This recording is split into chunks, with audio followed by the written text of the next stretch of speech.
In today's pop cultural landscape, there seems to be this sort of obsession with the ideas of subversion and deconstruction. When a show comes along that does something a little bit different from the lowest common denominator idea of what would be considered normal for its genre, people are quick to praise the innovation that they feel is on display and to herald the crushing of the old tropes. While I can appreciate this excitement over the idea of innovation and challenging storytelling norms, I think that a lot of this overzealous celebration is misguided, and to me, it reeks too much of coming from the position of wanting to think that the things you like are somehow smarter, more mature, and more interesting than the stuff that came before, or that is propped up by the mainstream. This in spite of the fact that by now, it's the supposedly subversive stuff that seems to be dominating the mainstream landscape, especially in anime. But is this stuff actually subversive? Is it really changing the core messages of its genre or commenting on those in any meaningful way? Are these shows as different, as smart, or as fresh as their fans are so quick to say that they are? I could individually attack this question with regards to any medium, genre, or any particular work, and Under the Scope did a great job of attacking the widespread misuse of the idea of deconstruction in this other video, but for now, I want to break down a genre wherein these days, it seems like every single show to gain notoriety within it is heralded as some kind of subversion: the Shounen action series.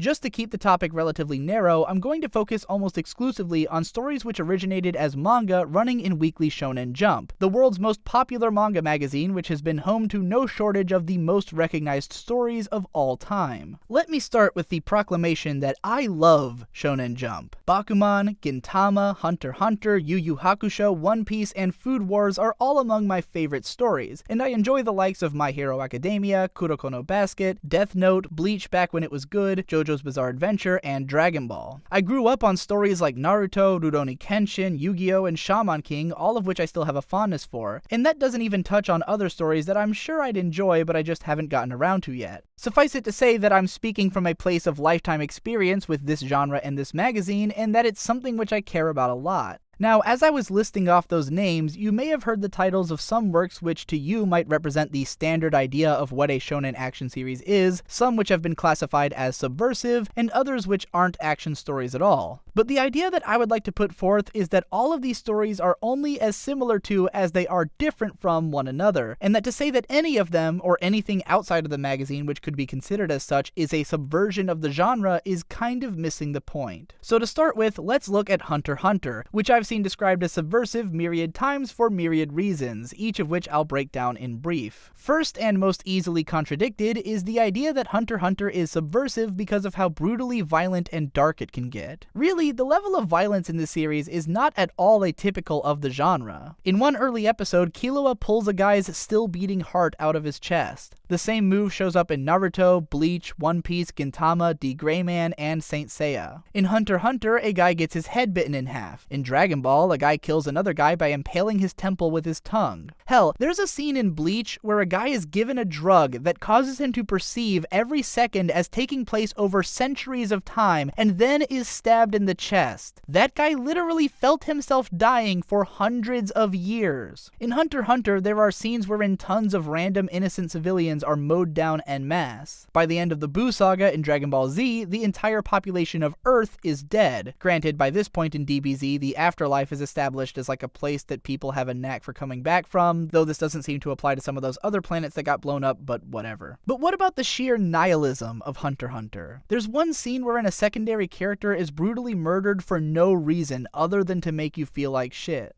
Well, DBZ did have that scene where Yamcha got impaled for no reason, and I kinda liked Haku from Naruto before he got splattered over an entire 2-page spread. Okay, but what about Hunter x Hunter's moral ambiguity? The main characters are hardly fighting in the name of justice, and Killua is even an active murderer who kills people that he just kinda doesn't like or who get in his way for a second. Well, if anything, this is closer to par for the course as well. In the original Japanese version of Dragon Ball, Goku wasn't a particularly moral-driven person, and more just operated on his own whims. Check out this video by Jaxblade for more on the differences in morals between the Japanese and English versions of Goku. In One Piece, the main characters are a band of pirates who are being actively hunted by the Navy, and have no problems with murdering people when they have to. Hell, in the first chapter, one of the members of the crew that Luffy idolizes domes a guy from behind at point-blank range. Stepping out of the action genre a bit, you've got Yugi Muto, who would crush people's minds and make them insane just for pissing him off in school, evil, and Death Note, which is literally about a kid who decides to take over the world by murdering every single criminal and also anyone who tries to stop him. Well, okay, so maybe Hunter x Hunter isn't any darker than the typical shonen action series, but it certainly plays around with its structure a lot, doesn't it? Rather than featuring an upward progression of the main characters fighting increasingly powerful opponents, it's more like the series just drifts between different arcs with their own self-contained ideas and freely drops what it's doing to go in a totally different direction at the drop of a dime. Sure, Yu Yu Hakusho was somewhat similar, but that was from the same author and was definitely more structured overall, with proper climaxes for each story. But really, while so many people look at Dragon Ball Z with its rigid structure of introducing a big bad, building up to a fight with them, and then showing the fight, the original Dragon Ball was much more of a sprawling, open-ended adventure in the vein of Hunter x Hunter. One Piece starts off feeling more like a villain of the arc story in its early introductory part, but after entering the Grand Line, all bets are off. Undercutting an ongoing tournament arc with the involvement of a more interesting overarching narrative, as happens a couple of times in Hunter x Hunter, was also done in Dragon Ball Z to start off the Buu arc, and in Naruto towards the back end of the Chunin exams. How about the weird-ass direction Yu-Gi-Oh's Battle City tournament turns into? Alright, but there is a section in the middle of Hunter x Hunter that suddenly veers off into a completely unrelated arc from everything that's been going on so far and stays there for like 60 episodes, telling this complete, epic, and self-contained story right in the middle of the show before going back to business as usual. Well,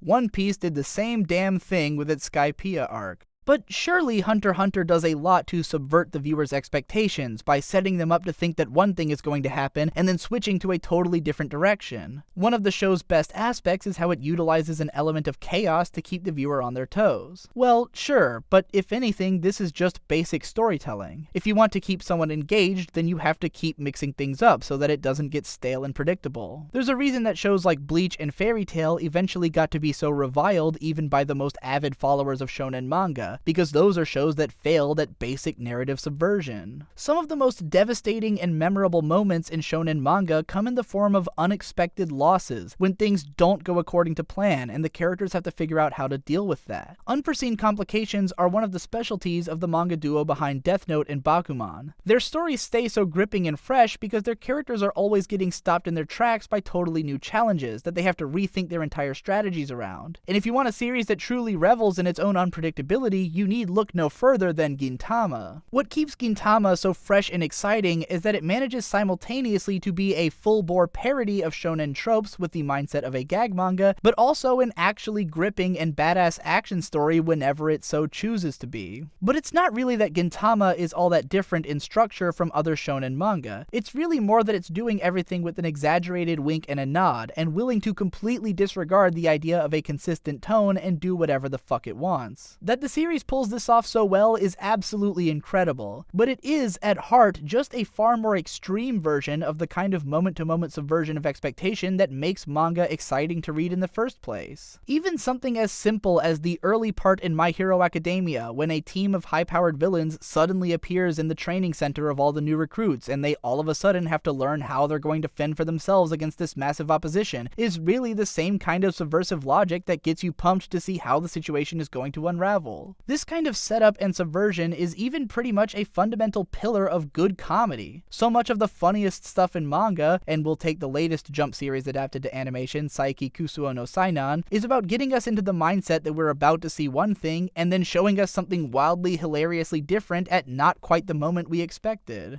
And what all of this inevitably brings me around to is the show whose entire purpose appears to be the subversion of the most widely believed stereotype about shonen manga, that every battle is a huge, drawn-out theatrical drama that goes on forever. I'm talking, of course, about One Punch Man, whose concept is that the hero puts an end to every all-powerful, scenery-chewing, city-stomping villain in just one punch, and then gets over it. The concept works like gangbusters because the memories of the Frieza arc are so deeply embedded in our cultural consciousness that anyone who knows what a shonen manga is knows exactly what One Punch Man is lampooning. But the more time I've spent actually thinking about One Punch Man and what happens in it, it only becomes clearer and clearer that while this show executes its premise about as perfectly as it possibly could and is great because of it, I don't think it does anything new. As a matter of fact, the central joke in One Punch Man, that all of his opponents think they're hot shit and everyone gets blown away by them until Saitama shows up and anticlimactically ends them in one punch is extremely common in the shonen action genre. Everyone remembers Piccolo, Vegeta, Frieza, Cell, and Buu, but there are so many times when some villain would show up talking shit in Dragon Ball about how they're so strong and how impressive their physique is, and then get their shit rocked by one of the Z Warriors immediately. It happens in Hunter x Hunter, it happens in Yu Yu Hakusho, it happens in Gintama, One Piece, and like every chapter of Rurouni Kenshin. I don't think Kenshin even unsheathed his sword in the first few. He would just pound people into the roof with the hilt. Hell, Dragon Ball Z even had a character who was kind of like an anti-Saitama, but grounded in the same sense of humor. Hercule was a guy who was supposedly the strongest human on Earth, and everyone believed that because they didn't know about the Lovecraftian power levels of the Z fighters and their opponents. So Hercule was basically the one normal guy in a show where everyone else is One Punch Man, trying to bluff his way through it. The joke is a play on the tropes of the show that it's in, and played for laughs in much the same way. It's all of this that makes me feel like One Punch Man wasn't really any more subversive than any of this stuff already was. It's just making that joke the focal point of the series, but even as it goes along, it kind of just turns into any other shonen action series. We somehow end up watching fights that go on for several episodes, and the joke that Saitama ends all of his fights anticlimactically is totally broken by the end of the first season in the name of a satisfying climax. He doesn't even beat Boros in one punch. Yes, consecutive normal punches is hilarious in that it sounds so pathetic, but Gintoki has ended major dramatic arcs while screaming domestic violence and hitting people over the head with a wooden sword. One Punch Man, if anything, is as much of a shonen action show as any other, but just happens to be in a seinen magazine. And all this time, I haven't even mentioned JoJo's Bizarre Adventure. Holy shit, do I even have to talk about it? Is there anything that it hasn't done? Can anything else be said to play around with the genre in a big way when part of the genre is this generation-spanning epic that's also rife with obscene violence, scatological humor, and plotting that's nothing but a maze of subversion?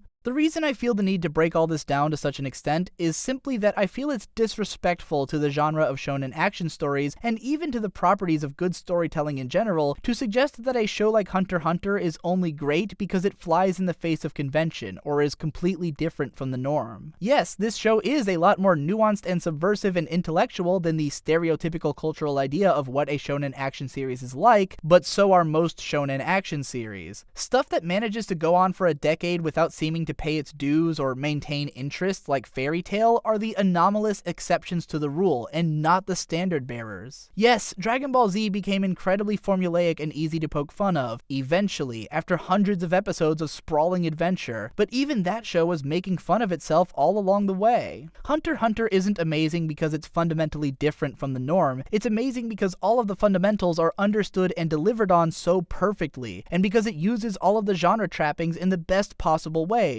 and because its anime adaptation had the good fortune of coming out during a time and from a studio who really cared about doing it justice and not letting any of the filler episodes or shoddy production values that color so many people's perception of long-form storytelling in anime sink into their show. It's not an anti-shonen subversion, it just simply is a shonen action series of the highest caliber. I hope you found this rundown informative or helpful in some way, and that you'll share it around to anyone else whom you think would appreciate it. Shouts out to your friendly neighborhood Jaxblade, whose extreme expertise on Dragon Ball Z was a huge help in making the editing of this video possible. Jaxblade is this really fun and cool and nice guy who does these videos where he explains workout routines that will help you get the bodies of your favorite shonen protagonists and other anime characters. It's really cool, you should go check him out. Also a shout out to Best Guy Ever, whose extreme expertise on One Piece was also a big help in compiling the footage for this video. He's one of the best anime reviewers in the game, severely underappreciated, so you should definitely be subscribed to his channel. Have fun watching those guys and check out my other channels if you're interested, and thanks again for watching. I'll see you in the next one.